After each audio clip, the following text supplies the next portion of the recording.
Los 20 retos del docente para el siglo XXI.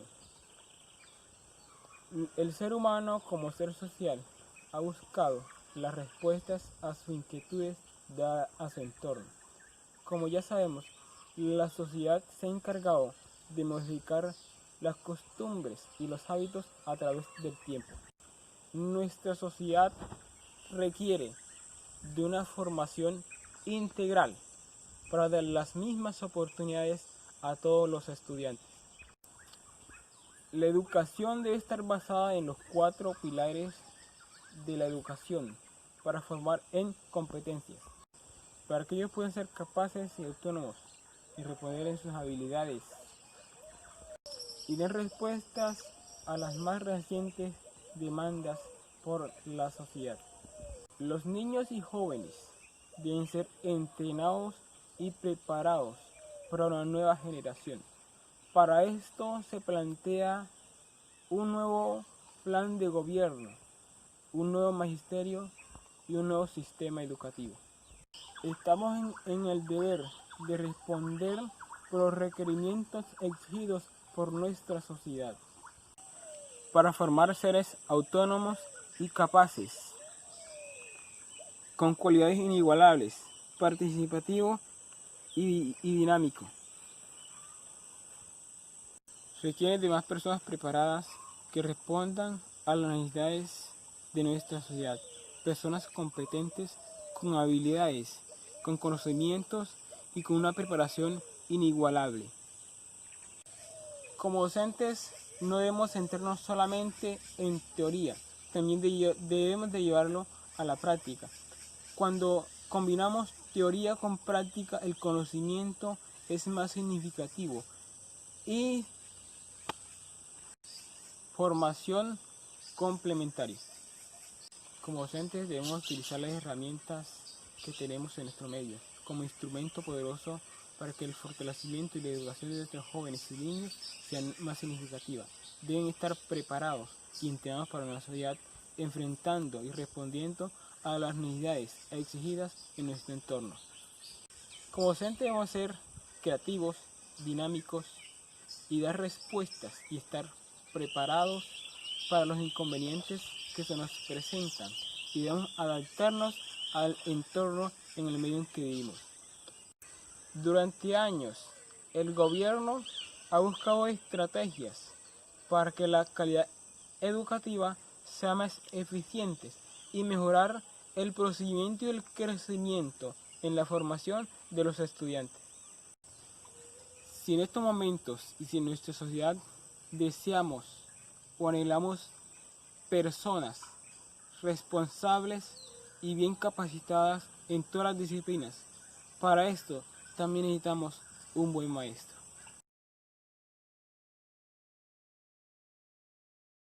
Escogí uno de los videos de gestión de aula para el análisis, para hacerle lo descriptivo, reflexivo y propositivo. Esta clase modelo nivel primaria grado 1 de lenguaje con texto descriptivo fue muy buena. La docente está acorde con su temática, primero haciendo su respectivo análisis de saberes previo, también impone sus acuerdos para el desarrollo de su clase, los alumnos siempre participativos en el transcurso de la actividad, muy motivadora y participativa. La docente trae preparado el tema con su respectivo material de apoyo acorde con el grado y edad de sus chicos. En su actividad se presentó una serie de preguntas para sus estudiantes, estimulándolos al desarrollo de pensamiento y competencia. La participación se ve reflejado en sus alumnos y es por la manipulación que le da la seña al tema y a la clase en general. En lo reflexivo, la docente implementa diferentes tipos de materiales didácticos para la presentación a sus alumnos, así ellos se les facilita más su aprendizaje y fomentan el interés por aprender. Sus pequeños muestran un gran conocimiento e interés por la clase, siendo los protagonistas de la misma, con buena energía que irradia a sus estudiantes por parte de la profe. plantea preguntas, hay mucho respeto entre ambos grupos de trabajo. Los estudiantes están más orientados de la clase. Por su parte, la docente hace repetidas informaciones de su clase. Eso hace que los estudiantes estén más asociados con la temática. Lo propositivo para este caso: la docente siempre en su desarrollo de la clase le da la oportunidad de participar a sus alumnos. Asimismo, busca minuciosamente esas características que faciliten el conocimiento de ellos, poniéndolo a prueba su capacidad de pensamiento. Nosotros como docentes en formación, nuestro deber y labor es mantener el planteamiento de sus clases siendo de agrado, con estimulación didáctica, hacer uso de las herramientas tecnológicas y muy pedagógico para el disfrute de todos nuestros estudiantes. Durante todo el desarrollo de la clase, la docente hace aclaraciones puntuales acerca del tema, también la interacción que se refleja en los estudiantes y que la docente lo hace para afianzar saberes y hace énfasis en lo cognitivo. En conclusión, durante nuestro proceso de formación como docentes, y también incluyo todos los docentes en los diferentes ámbitos, es importante la planeación de nuestras clases, porque es desde allí donde se hace ser responsable con el aprendizaje de nuestros estudiantes. La importancia de una planeación de clase o un plan de clase se hace para no ir a improvisar al aula de clase. Se hace para poner en evidencia lo que se va a desarrollar con los estudiantes. El aprendizaje es el resultado de una planeación bien ejecutada y desarrollada. Se busca el desempeño autónomo de los estudiantes. El docente es el que actúa como transmisor de ese conocimiento y se trabaja de forma transversal en las áreas del conocimiento, para que sea eficaz y claro su entendimiento y desarrollo cognitivo. ¿Están? Muy bien, ¿y usted? Bien, gracias. Bueno, en el día de hoy vamos a tratar un tema muy importante para ustedes los niños. Por eso necesito un voluntario. ¿Quién? ¿Un voluntario que hace la mano? Ven, nena. ¿Cómo es tu nombre? Vanessa, Vanessa, ¿qué? eres Adame. ¿Y tú eres qué? ¿Quién eres tú? Soy una estudiante. Sí. ¿Y qué más? ¿Qué más me puedes decir de ti? De tu cuerpo, de tu cabello. Siempre va a tener un papá. Sí. ¿Tenías un papá? ¿Y qué más me puedes decir de ti? Tus características, cómo eres, si eres bajita, grande, Soy grande. ¿sí? Bueno, ya, vamos a sentarnos. Bueno, las características que yo les voy a explicar se tratan de las partes de mi cuerpo. Yo tengo unas partes superiores y unas partes inferiores. ¿Cuáles son las partes superiores? Mis manos, y las inferiores, mis piernas. Bueno, en el día de hoy vamos a identificar las partes del cuerpo. ¿Quién me puede decir las partes del cuerpo de este niño? Díganme. ¿Cómo se llama este? La ceja. El cabello. Cabello. La boca. Las manos. Las piernas. Las piernas. Las orejas. Las orejas. Los ojos. Los ojos. Bueno, muy bien. Entonces, para que nuestro cuerpecito se mantenga sano, ¿qué debemos hacer? ¿Qué se les ocurre? Tenemos que comer verduras. Sí, ¿qué más? Comer todo lo que tienes que comer verduras, zanahorias. Bueno, muy bien. Además de alimentarnos bien, debemos implementar estas prácticas de aseo diariamente, que es Cepillarse bien los dientes. cepillarse bien los dientes, Bañarse muy bien. bañarse todos los días. vestirse, vestirse, peinarse. peinarse, Para que nuestro cuerpo se mantenga bien sano y limpio, debemos implementar todas estas actividades diariamente. Lavarnos los dientes cuando nos levantamos, antes de comer y después de comer. Ducharnos todos los días y mantenernos bien peinaditos para que en la cabeza no nos caiga piojos. Bueno, aparte de estas partes del cuerpo que ya vimos, existen unas partes que son prohibidas. ¿Por qué decimos que son prohibidas? porque las cosas que no se pueden ver cuando uno está en cuero. Eso, muy bien. Las partes prohibidas son las que tapan nuestra ropa interior, que son los senos en las mujeres y la vulva. Esta parte que tapa el interior en las niñas se llama vulva y en los niños el pene. ¿Cómo se llaman las niñas? Bulbo, Vulva. vulva, Y en los niños pene. pene, Y en las niñas bulbo, vulva. Y en los niños, pene. bueno, esas partes prohibidas no las podemos dejar tocar ni de nuestros padres, ni de nuestros hermanos, ni de nuestros vecinos, absolutamente de nadie. ¿Ok? Sí, profe. Bueno, en este vamos a ver un corto video sobre las partes privadas de nuestro cuerpo. La parte privada siempre la cubrimos con ropa interior y no las enseñamos. Una parte privada de nuestro cuerpo son los genitales. A los genitales a la persona ponen poros, pero eso no está bien. Bueno, lo que ya les dije, lo vieron en este video, que las partes privadas son las que cubren nuestra ropa interior, que son los senos y el interior, en el caso de las niñas, y en el caso de los niños, el bolser. Bueno, muy bien, ahora les voy a mostrar este dibujito. Van a colocar su nombre, yo soy si era una niña o un niño, y colorean si es niña o niño. Buenas, tuve la oportunidad de desarrollar una clase en la institución educativa Catalino Gulfo en el área de lengua castellana. El eje temático me comunico. El tema, la narración. Esto lo realicé en el grado quinto. Quinto A. La motivación la hice con un cuento y los niños tenían que seguirlo para darle un final feliz.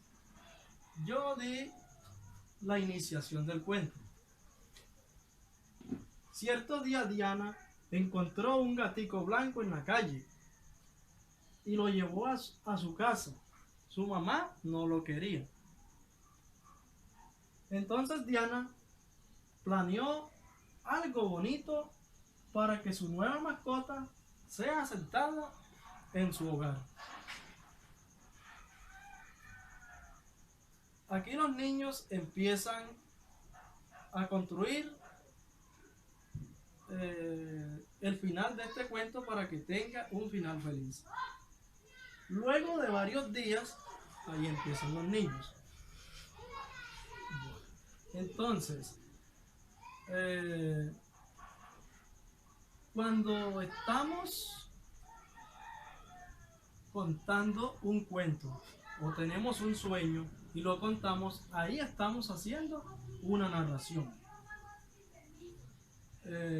Yo les pregunto a los niños, ¿por qué razón se hace necesario conocer los personajes y el lugar de una narración? Se hace para entender lo que se quiere decir. O sea, la narración es un relato de unos hechos reales o imaginarios.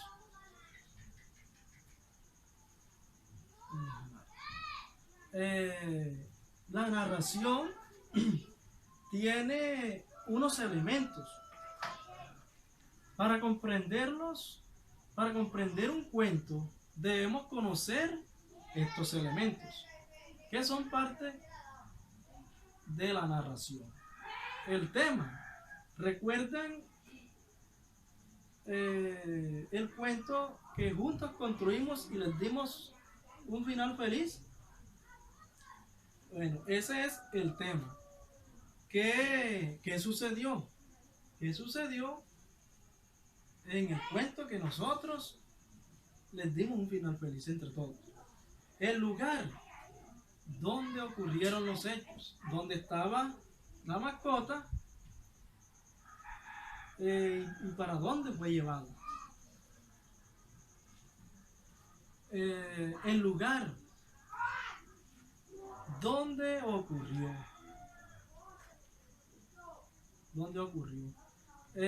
Los personajes que allí participaron. ¿Quiénes fueron? El animalito, la mascota, la mamá y la niña. Entonces, en las estrategias metodológicas se les ilustró a los niños esta imagen, el cual ellos tenían, por medio de esta imagen, ellos tenían que usar su imaginación y formar un cuento de esta imagen. En otra de las estrategias metodológicas, otra imagen que tenían estos personajes, un profesor dándole clase a estos niños. Aquí está el tablero del profesor y acá están los alumnos.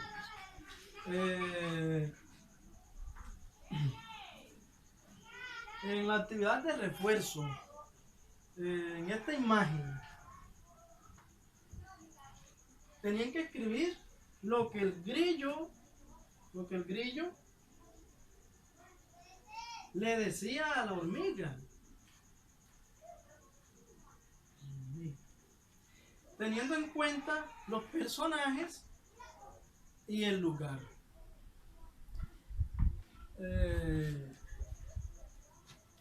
¿Cómo se evaluó? En todo momento, preguntándolo a los niños. Se les hizo un examen. Una de las preguntas que se formuló en el examen fue: el desarrollo del tema está en A, el nudo, inicio o desenlace. Así se evaluó a estos estudiantes. Esta estrategia es de nivel crítico, porque ellos van a evaluar, juzgar y criticar los conocimientos impartidos por nosotros los docentes.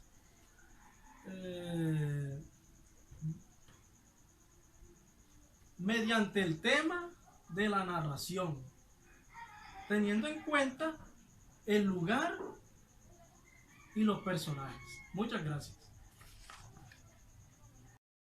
Hoy les presentaré los estudios de 3 casos de Marta, José Luis y Dolores, y de cómo están haciendo en su proceso en el aula. Marta es una niña muy aplicada, capaz de mantener su concentración durante las explicaciones de sus profesores y suele entender bien lo que explican. Hace los deberes y estudia la lección cuando su profesor se lo indica e incluso formula preguntas cuya respuesta no la encuentra en el libro de texto. En la clase pregunta sus cuestiones a su profesor. Estudiantes como ella necesitan poca ayuda de sus profesores. Ahora observamos el caso de José. Él es un niño que estudia cuando hay exámenes, porque sus padres le revisan los cuadernos y lo obligan. Hace los deberes, pero a la fuerza, siempre con la ayuda de sus padres. En clase se desconcentra y se distrae. Y como no tiene idea de lo que le explican, suele perderse hasta el punto de no ser capaz de preguntar, porque no es siquiera capaz de definir lo que no entiende. Él aborda su aprendizaje con el objetivo de aprobar, pero le es difícil en el contexto actual. Ahora observamos el caso de Dolores. Ella es una niña que ni estudia, ni cuando hay exámenes, pues ni siquiera tiene interés en aprobar. En casa no tiene ningún apoyo familiar. Sus padres tampoco tienen interés en el aprendizaje de su hija, ni medios para apoyarla. En clase, Dolores crea muchos problemas, exhibe abiertamente su desinterés, desafía a sus profesores y tiene conflictos y pelea con sus compañeros. José Luis y Dolores oyen del profesor las mismas palabras que Marta, pero ellos no escuchan y por supuesto tampoco entienden. Mientras José Luis piensa en las musarañas y Dolores en cómo molestar a sus compañeros, Marta está relacionando lo que el profesor está diciendo con lo que ella ya tiene. Comprendiendo a otro nivel, a un nivel más profundo en el que puede deducir aplicaciones e implicaciones de lo que el profesor comenta. En conclusión, con los anteriores casos que se presentan mucho en las escuelas de niños aplicados y niños menos aplicados y otros que no les interesa para nada el estudio. Pero hay que saber manejar esas ambas situaciones para saber llevarlos interés por estudiar, buscar los mecanismos, herramientas que nos permita de alguna manera solucionar esa problemática en el aula, con materiales didácticos, que en este caso es más entusiasmador para ellos, para su aprendizaje, y de antemano hablar con sus padres de el rendimiento de sus hijos y cómo van a hacer o cómo están haciendo para ayudarlos en ese proceso de aprendizaje.